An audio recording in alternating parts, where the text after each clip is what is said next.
அஸ்ஸலாமு அலைக்கும் வரஹ்மத்துல்லாஹி வபரகாத்துஹு. நான் ஜீனா ஷாஹின் மன்சூர். குர்ஆனிய சிந்தனை ஜுஸு தஃப்சீர் தொடர் சூரா அல்-ஃபாத்தியா மனிதனை ஆள புரிந்த கூலி. குர்ஆனிய சிந்தனை ஜுஸு தஃப்சீர் 3ஆம் பாகம்.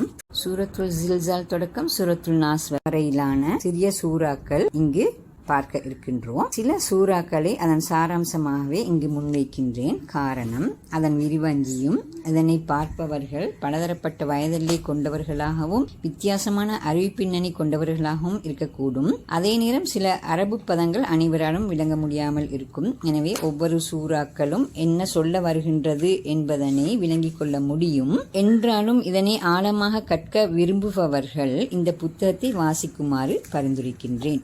மேலும் ஒவ்வொரு சூறாக்களையும் தொடர்ந்து நன்கு கவனித்துக் கொண்டு வாருங்கள். காரணம், சில போது அதன் கருத்து தொடர் ஒன்றோடொன்று இணைந்துள்ளன. பிஸ்மில்லாஹிர் ரஹ்மானிர் ரஹீம். வல் ஆதியாத்தி லப்ஹா, மூச்சிறைக்க அதிவேகமாக ஓடி. பல்மூரியாத்தி பத்ஹா, குழம்புகள் அடித்து தீப்பொறி பறக்க ஓடி. பல்முகைராத்தி சுப்ஹா, அதிகாலை வேளையில் பாய்ந்து தாக்குதல் நடத்தி. ஃபஅஸர் நபிஹி நஃபா, அதனால் புழுதி படலத்தை கிளப்பிவிட்டு. அவசத்து நபிஹி ஜம்ஆ, பெருங்கூட்டத்தின் மத்தியில் நுழைந்துவிடும் குதிரைகளின் மீது சத்தியமாக. இன்னல் இன்சான லிரப்பிஹி லகனூத், நிச்சயமாக மனிதன் தனது இரட்சனை பொறுத்தவரையில் மிகவும் நன்றி கெட்டவனாக உள்ளான். வ இன்னஹு அலா ஸாலிக லஷஹீத், அதற்கு அவனே சான்றாகவும் உள்ளான். வ இன்னஹு லிஹுப்பில் கைரி லஷதீத், நிச்சயமாக அவன் செல்வத்தை நேசிப்பதில் மிகவும் தீவிரமாக உள்ளான். அஃபலா யஅலமு இதா புஅஸிர மா ஃபில் குபூர், புதைகுழிகளில் உள்ளவை சிதறி பிரிந்து பரவும் போது. வஹுஸ்ஸில மா ஃபிஸ் சுதூர், உள்ளங்களில் உள்ளவை சேகரிக்கப்படும் போதும் நிகழப்போவதை அவன் அறிய மாட்டானா? இன்ன ரப்பஹும் பிஹிம் யௌமஇதில் லஹபீர், அந்நாளில் நிச்சயமாகவே அவர்களது இரட்சகன் அவர்களை பற்றி ஆழ்ந்தறிந்தவனாகவே இருப்பான். முதல் 5 வசனங்களை கவனிப்போம். இவ்வசனங்கள் அதிவேகமாக ஓடுபவை, தீப்பொறி பறக்க ஓடுபவை என அமைந்து பண்புகளை முன்னிலைப்படுத்தியுள்ளன. குறிப்பாக ஒரு மிருகத்தையோ வேறு பொருட்களையோ அவை வரையறுத்து கூறவில்லை.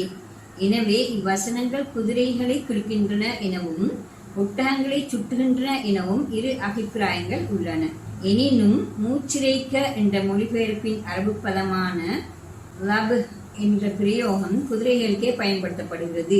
தீப்பொறி பறக்க என்ற பிரயோகமும் குதிரைகளுக்கே மிக பொருத்தமானது. ஏனெனில் குதிரைகளின் குழம்புகள் தான் கற்களில் மோதி அடிக்கும் போது தீப்பொறி பறக்க செய்ய முடியும். இந்த வகையில் இவ்வசனங்கள் குதிரைகளையே குறிக்கின்றன என்பதுவே அதிகமான அல் குர்ஆன் விரிவுரை ஆசிரியர்களின் கருத்தாகும். எனவேதான் குதிரைகள் என தெளிவாக மொழிபெயர்த்துள்ளோம். இந்த 5 வசனங்களிலும் ஒரு யுத்த காட்சி விரிகிறது. குதிரைகள் அக்காலத்தைய யுத்த வாகனங்கள். அவை மிக வேகமாக பறந்தோடுகின்றன. அவற்றின் குழம்புகள் கற்களிலும் மணற்பாங்கான நிலத்திலும் மோதி நெருப்பு பொறிகள் தெரிக்கின்றன. அதிகாலையில் அவை இவ்வாறு ஓடி சென்று தாக்குதலை மேற்கொள்கின்றன. தமது வேகத்தால் தூசியை கிளப்பி விட்டு செல்லும் அவை பெரும் கூட்டம் ஒன்றை ஊடுருவி அதன் மத்திக்கே சென்று விடுகின்றன. இந்த காட்சியின் பொருள் என்ன? இறைவன் இவ்வசனங்களால் உணர்த்த விரும்பும் கருத்து யாது? அத்தியாயத்தில் அடுத்து வரும் வசனங்களோடு இவை எவ்வாறு தொடர்பு படுகின்றன?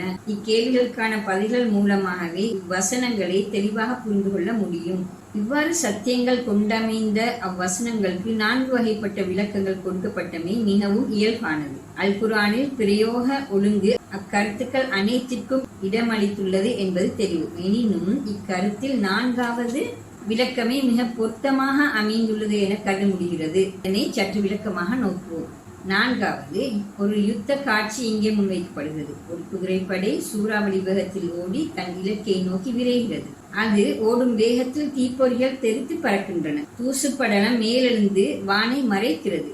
அப்படை ஒரு கூட்டத்தினரை ஊடுருவி தாக்கி அவர்களது மத்திய பகுதியை அடைந்து விடுகிறது. இத்தாக்குதல் அதிகாலை நேரத்தில் நிகழ்கிறது. அதிகாலை நேரம் நிறைய பேர் சுகமாக தூங்கும் நேரம். ஒரு சிறு தொகையினர் விழித்தெழுந்தாலும் தூக்கம் முற்றும் கலையா முகத்தோடு அப்போதுதான் அவர்கள் நடமாட துவங்கியிருப்பர். இந்நிலையில் எதிர்பாரா திடீர் தாக்குதலை எதிர்கொள்ளும் இவர்கள் தடுமாறி குழம்பி நிலை குலைந்து இன்னது செய்வதென தெரியாது முகம் போன பக்கம் சிதறி ஓடுவர். அத்தியாயத்தின் இவ்வசனங்கள் தீட்டும் காட்சி இவ்வாறானதொரு தோற்றத்தையே மனக்கண் முன் கொண்டு வந்து நிற்கிறது. மனிதன் மீளெழுப்பப்படுவதும் இவ்வாறானதொரு காட்சிதான். உலக செல்வத்தின் மீதான பற்றில் போதையுற்று இறை நினைவே இன்றி வாழ்ந்த மனிதன் தனது நன்றியற்ற அந்த மனநிலையோடு மரணிக்கிறார். இறை சந்திப்பு பற்றிய எந்த எண்ணமும் அவனிடம் இருக்கவில்லை. இந்நிலையில் புதைகுழிகள் பிளந்து சிதறுகின்றன. மனிதர்கள் உயிர் பெற்று எழுகிறார்கள். முற்றிலும் புதியதொரு உலகு அவர்களது கண்முன்னே விரிகின்றது. அப்போது என்ன நடக்கிறது என புரியாது திகைத்து தடுமாறி போகும் அவர்கள் திசை தெரியாது ஓடுகிறார்கள். விசாரணை மைதானத்தை நோக்கி ஓட்டப்படுகிறார்கள். அங்கு விசாரணை நிகழ்கிறது. அது மிக வித்தியாசமான நீதி விசாரணையாக அமைகிறது. உள்ளத்தை மையப்படுத்திய அவ்விசாரணை மனிதனை மேலும் பீதியுற்று தடுமாறி போகச் செய்கிறது. இவ்வாறு குதிரைப்படையெடுப்பின் காட்சியை காட்டி மறுமையின் தோற்றத்தை மனக்கண் முன்னே கொண்டு வர அத்தியாயம் முயல்கிறது.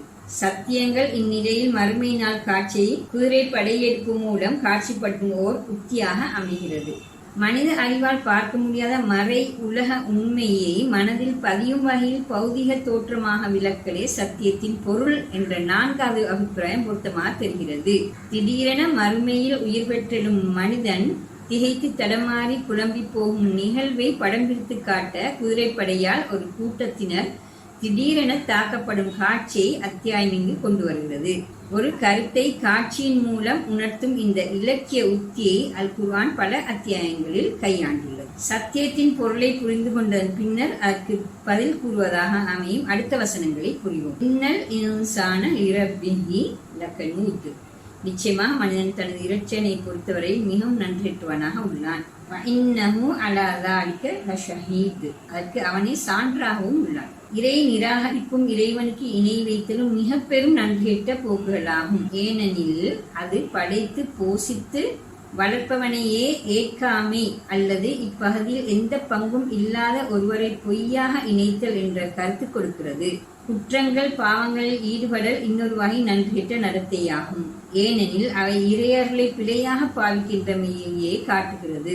சக மனிதர்களுக்கு உதவாது உலோபியாக வாழல் இறையர்களை முறையாக பாவிக்காத இன்னொரு நன்றியற்ற நடத்தையாகும். மனிதன் நேரடி வார்த்தைகளால் நான் இறைவனுக்கு நன்றியற்றவனாக நடக்கிறேன் என்று கூறாதிருக்கலாம். ஆனால் மேற்கூறியவாறான நடத்தைகளும் நிராகரிப்பு இணை வைப்பு வார்த்தைகளும் அவனை நன்றிகெட்டவனாக காட்டுகிறது என்பது தெளிவானதொரு விடயமாகும். இந்த வகையில் மனிதன் தன் நன்றிகெட்ட நடத்தைகளுக்கு தானே சான்றாக உள்ளான். இறைவனுக்கு நன்றி செலுத்தி அவன் மீது அன்பு வைத்து வாழாத போது மனித நிலை என்னவாகிறது என அடுத்த வசனம் விளக்குகின்றது.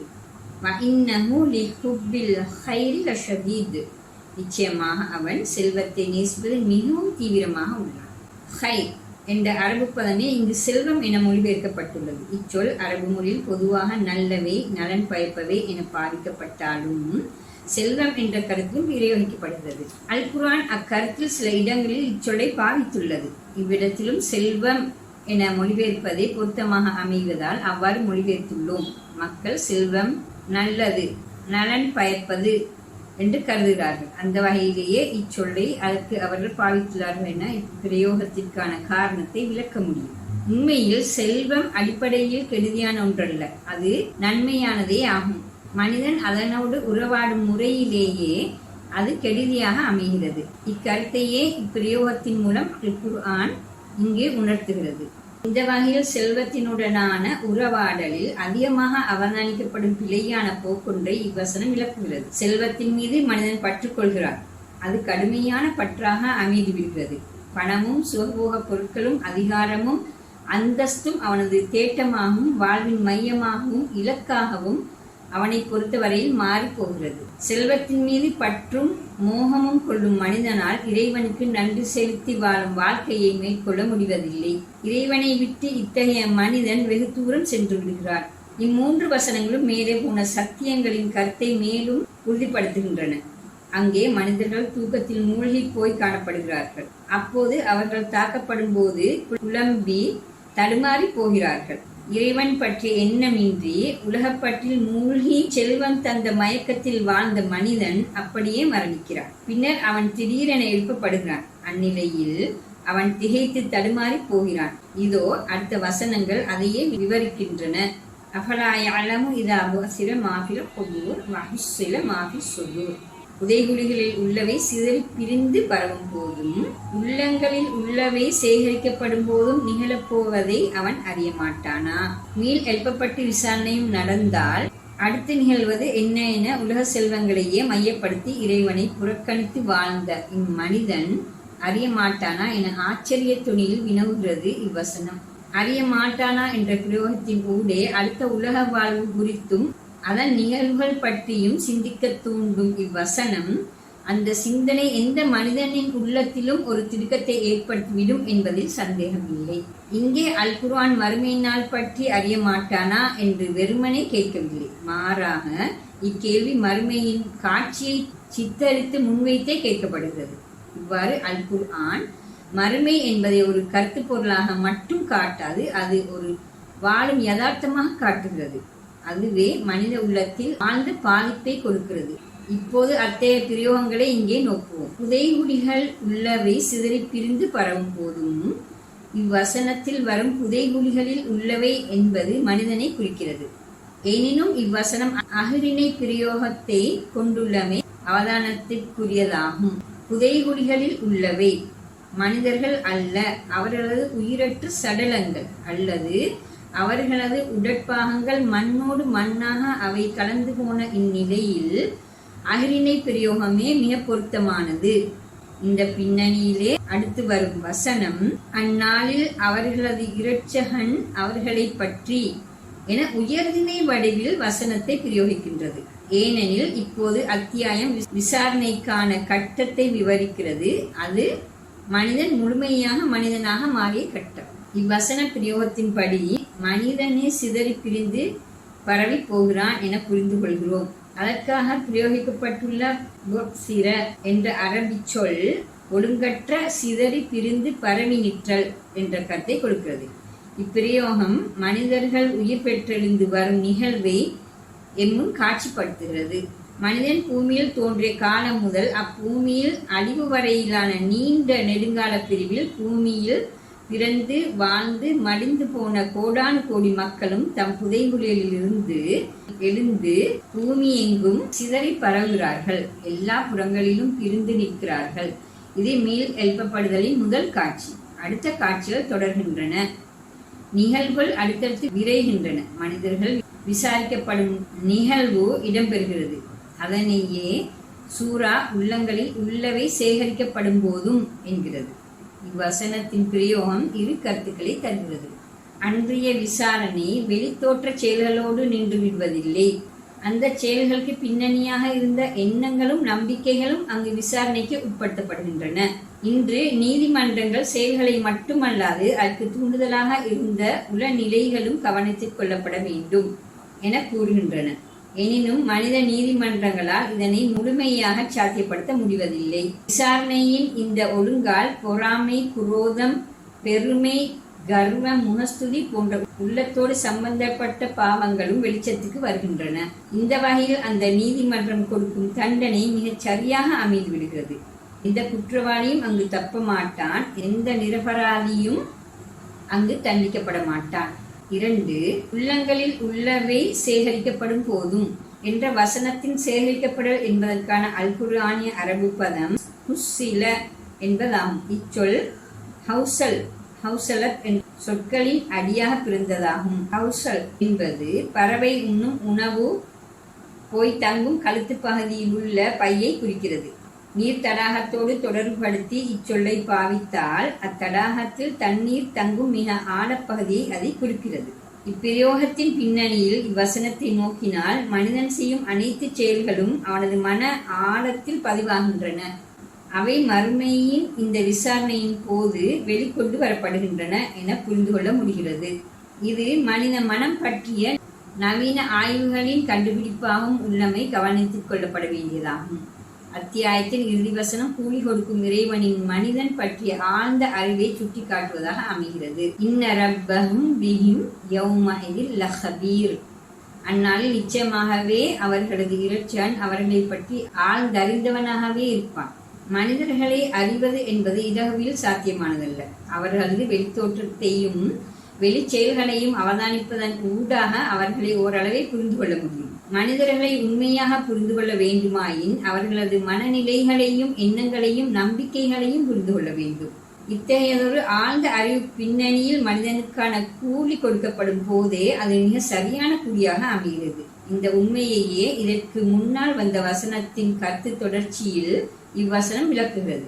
மறுமை நாளில் கூலி கொடுத்தல் என்பது அத்தகைய நுணுக்கம் கொண்டது என்பதை இவ்விளக்கத்தின் ஊடே புரிந்து கொள்கிறோம். இந்த கருத்தை மையமாக கொண்டே இவ்வசனம் அந்நாளில் அவர்களது இரட்சகன் அவர்களை பற்றி ஆழ்ந்து அறிந்தவனாகவே இருப்பான் என்கிறது. இவ்விறுதி வசனத்தின் பொது கருத்து இதுவேயாகும். எனினும் அவ்வசனத்தின் கருத்தை இன்னும் தெளிவாக புரிந்து கொள்ள முயல்வோம். அந்நாளில் என அவ்வசனத்தில் வரும் பிரயோகம் அந்நாளில் தான் இறைவன் அவர்களை மிகச் சரியாக புரிந்து கொள்கின்றான் என்பது போன்றது கருத்து மயக்கத்தை தருகிறது. ஆனால் இப்பிரயோகம் சொல்ல வரும் கருத்துக்கள் கீழ்வருமாறு. முதலாவது, இறைவன் மனிதனை எப்போது மிகச் சரியாக புரிகின்றான் என்பது உண்மையாயினும் அந்த உண்மை சரியாக புரியப்படுவது மறுமை நாளிலாகும். ஏனெனில் உலகில் இறைவன் மனிதனை கண்காணிக்கிறான், அவனது உள்ளத்தில் ஓர் எண்ணங்களையும் அறிகிறான் என்ற உண்மையை மனிதர்கள் பலர் ஏற்றுக்கொள்வதில்லை. ஆனால் அங்கு மறுமையில் அதனை எந்த வகையிலும் மறுக்க முடியாத நிலை காணப்படும். 2, மனிதன் பற்றிய இறை அறிவுக்கான விளைவு மறுமையின் போதே முழுமையாகிறது என்ற கருத்தை விளக்கும் வகையிலேயே அந்நாளில் என்ற பிரயோகம் இங்கு எடுத்தாளப்பட்டுள்ளது. அடுத்து இவ்வசனத்தில் வரும் ஆழ்ந்து அறிந்தவன் என்ற பிரயோகத்தை சரியாக புரிந்து கொள்ள முயல்வோம். இச்சொல்லின் அரபு மொழியிலான குர்ஆனிய பிரயோகம் கபீர் என்பதாகும். இறை அறிவை விளக்க அல் குர்ஆன் பாவிக்கும் சொற்களில் இதுவும் ஒன்று. அல் குர்ஆன் அடிக்கடி பாவிக்கும் அலீம் என்ற சொல்லை நிகர்த்த ஒரு சொல்லாகவே இச்சொல்லும் உள்ளது. அலீம் என்ற சொல்லையும் ஆழ்ந்து அறிபவன் என்றே அதிகமாக மொழிபெயர்க்கிறோம். ஆனால் கபீர் என்ற சொல்லை அல் குர்ஆன் இறை அறிவை குறிக்கும் ஒரு பிரயோக சொல்லாக பிரயோகித்துள்ளமை அவதானிக்கத்தக்கதாகும். இந்த வகையில் அலீம் கபீர் என்ற இரு சொற்களையும் ஒரே வகையில் மொழிபெயர்ப்பது பொருத்தமானதல்ல. தமிழ் மொழிபெயர்ப்புகள் பலவும் நன்கறிந்தவன் என்றே இவ்விடத்தில் மொழிபெயர்த்துள்ளன. இது ஏறத்தாழ அலீம் என்ற சொல்லுக்கான அதே மொழிபெயர்ப்பாகும். ஆனால் அல் குர்ஆன் அலீம் கபீர் என்ற இரு சொற்களையும் இணைத்து பல இடங்களில் பிரயோகித்துள்ளது. இது அலீம் கபீர் என்ற இரு சொற்களும் வித்தியாசமானவை என காட்டுகிறது. அத்தோடு இறை அறிவை குறிக்க பாவிக்கப்படும் இன்னொரு சொல்லான ஹக்கீம் என்பதோடு இணைத்தும் இச்சொல்லை அல் குர்ஆன் பல இடங்களில் பாவித்துள்ளது. அத்தோடு இச்சொல் இறைவனோடு சம்பந்தப்படுத்தி மட்டுமே பாவிக்கப்பட்டுள்ளது. இச்சொல் பாவிக்கப்பட்டுள்ள ஏறத்தாழ 45 இடங்களிலும் இதனையே அவதானிக்க முடியுமாக உள்ளது. ஆனால் அலீம் என்ற சொல் இறைவன் அல்லாதவர்களோடு சம்பந்தப்படுத்தியும் பாவிக்கப்பட்டுள்ளது. அல் குர்ஆனின் இப்போக்கு இச்சொல் அலீம் என்ற சொல்லை விட ஒரு தனியான கருத்தை காட்டுகிறது என்பதை விளக்குவதாக அமைகிறது. அரபு மொழி வழக்கில் இச்சொல்லை பொருளோடோ ஒரு நகரோடோ சம்பந்தப்படுத்தி பாவித்தால் அப்பொருளின் அல்லது நகரின் உண்மை நிலையை அறிய அவனை அல்லது அப்பொருளை ஆராய்தல், பரிசோதித்தல் என்ற கருத்தை கொடுக்கிறது. இந்த வகையில் நிபுணத்துவ அறிவு என தமிழ் மொழியில் சொல்லை மொழிபெயர்ப்பது பொருத்தம் போல் தெரிகிறது. இப்பின்னணியில் இவ்வசனத்தை நோக்கும்போது உள்ளத்தில் உள்ளவை சேகரிக்கப்பட்ட பின்னர் இறைவனை கபீர் என குறித்தமையும் அதனை நிச்சயமாக என்று உறுதிப்படுத்தியமையும் எவ்வகையிலும் தப்ப முடியா அந்நாளில் பயங்கர நிலையை எடுத்துக்காட்டுவதாக அமைகிறது. அத்தியாயம் தந்த சிந்தனை சுருக்கம். முதலாவது, இந்த அத்தியாயம் அல் குர்ஆனின் இப்பகுதியில் வரும் பல அத்தியாயங்களை போன்று மறுமை நாள் பற்றி பேசுகிறது. அதனை காட்சிப்படுத்தி மனிதனின் கவனத்தை அச்சிந்தனையின் பால் ஈர்க்கிறது. இந்த வகையில் அது இறைவனை நிராகரித்தல், மறுமையை நிராகரித்தல் என தன் கருத்தை மொட்டையாக முன்வைக்கவில்லை. மனித வாழ்வில் காணப்படும் இரு பெரும் தவறுகளை சுட்டிக்காட்டுவதன் ஊடே அதனை முன்வைக்கிறது. நன்று கெட்ட போக்கில் அமைந்த வாழ்வமைப்பு, உலக செல்வங்கள் மீதான அதீத பற்று என்ற தவறுகளே அவையாகும். இறைவனையும் மறுமையையும் நிராகரித்தல் என்ற கருத்தை இவ்வாறு மிகவும் தர்க்கபூர்வமாகவும் அழகாகவும் முன்வைக்கிறது இந்த அத்தியாயம். 2 வசனங்களில் இறைவன் பற்றி இந்த அத்தியாயம் நேரடியாக குறிப்பிடுகிறது. 2 இடங்களிலும் ரப் என்ற சொல் மூலமாக இறைவனை அறிமுகப்படுத்துகிறது. ரப் என்ற சொல்லுக்கு பராமரிப்பவன், போஷிப்பவன், வளர்ப்பவன் என்பது அடிப்படையான பொருள். மனிதன் தன்னையும் தன்னை சுற்றியுள்ள உலகையும் அவதானிக்கும் போது இவ்வுலகின் பின்னால் அதனை ஆளும் சக்தி அறிவு ஒன்றுள்ளது என்பதை அவனால் மறுக்க முடிவதில்லை. அந்நிலையில் மனிதனாகிய நான் இப்பிரபஞ்சத்தின் உயர்ந்த சிருஷ்டியாக படைக்கப்பட்டு போஷித்து வளர்க்கப்படுகிறேன் என்ற உண்மையை அவனால் ஏற்றுக்கொள்ளாதிருக்க முடியாது. இப்போது தன்னை வளர்ப்பவனுக்கு நன்றி செலுத்தி வாழல் கடமை என்பதோடு அதுவே மனித பண்பு என்பதும் அவனால் உணரப்படுகிறது. இறைவனுக்கு நன்றி செலுத்தி வாழல் என்பது இரு அடிப்படை கருத்துக்களை கொடுக்கிறது. ஒன்று, தன்னை வளர்க்கும் தன் இறைவனோடு தொடர்புபடல், அவனை நினைவு கூறல், அவனை வணங்கி வழிபடல். 2, அவன் தந்த ஆற்றல்களையும் திறன்களையும் இவ்வுலகின் வளங்களையும் நம்பிக்கை பொறுப்பாக கொண்டு நீதியாக உபயோகித்தல். இந்த உண்மைகளின் பின்னணியிலேயே மனிதன் தன்னை வளர்ப்போனுக்கு நன்றி கெட்டவனாக உள்ளான் என அத்தியாயம் விளக்குகிறது. இக்கருத்தின் தர்க்கபூர்வ தன்மையை அறிவுள்ள யாரும் மறுக்க மாட்டார். இந்த வகையில் வளர்ப்போனாகிய இறைவனுக்கு நன்றி செலுத்தி வாழும் ஒழுங்கு சிறந்த தாக்கத்தை சமூக வாழ்வில் ஏற்படுத்தும் என்பதில் சந்தேகமில்லை. 3வது, செல்வங்கள் மீது ஆழ்ந்த பற்றுக்கொள்ளல் அடுத்த பெரும் தீமை என அத்தியாயம் சுட்டிக்காட்டுகிறது. செல்வத்தின் மீது பற்றற்ற வரையறையோடு அவற்றை அனுபவித்து வாழும் வாழ்க்கை போக்கே எப்போதும் சிறந்தது. செல்வத்தின் மீதான பற்று ஆடம்பர வாழ்வையும் அளவு மீறிய நுகர்வு போக்கையும் உருவாக்கி விடுகிறது. போட்டி, பொறாமை, குரோதம் என்பவற்றிற்கும் இட்டுச் செல்கிறது. இந்த வகையில் செல்வங்களின் மீதான பற்றற்ற வாழ்வு நல்லதொரு சமூக வாழ்வுக்கு அடிப்படையாக அமைகிறது என்பது தெளிவு. மறுமை நம்பிக்கையின் மீது அமைந்த சீரிய சமூக வாழ்வு என்ற கருத்தை இந்த வகையில் இந்த அத்தியாயம் தருவது அவதானிக்கத்தக்கதாகும். இத்துடன் சூரா அல் ஆதியாத் முடிவடைகின்றது. இன்ஷா அல்லாஹ் அடுத்த வீடியோவில் அடுத்த சூறாவை பார்ப்போம். அஸ்ஸலாமு அலைக்கும் வரஹ்மத்துல்லாஹி வபரகாத்துஹு. ஜஸாக்குல்லாஹ் ஹைர்.